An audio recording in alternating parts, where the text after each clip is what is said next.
È un campo dove ci sono 5 pedane, il compact comprende 6 concorrenti, 5 in pedana e uno diciamo che gira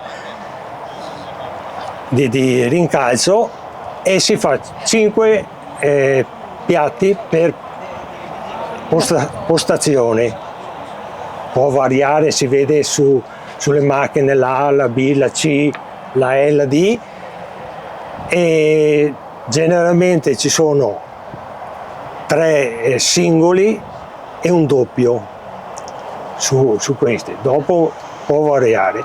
Fatto i 5 si sposta, cambia di pedana, viene sulla seconda, sulla terza, quarta e quinta. Sono 25 piatti per serie, insomma. Ok, va benissimo. Mentre lo sporting si svolge, si dice camminato, si svolge sul territorio, perché ogni campo sono 3 pedane da camminare generalmente in mezzo al bosco, diciamo. E allora fai 7-8 piattelli, ti sposti di 100-200 metri a un'altra pedana dove fai altri piattelli, e dopo il terzo generalmente sono 3 pedane che devi, ma sempre sulla campagna, diciamo.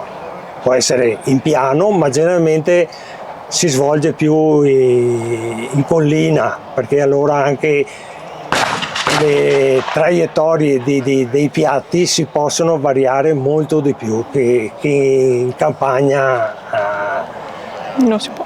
perché può essere il piatto che viene su dalla collina, quello che va giù, mentre qua sei in piano e di conseguenza sei limitato sulle traiettorie.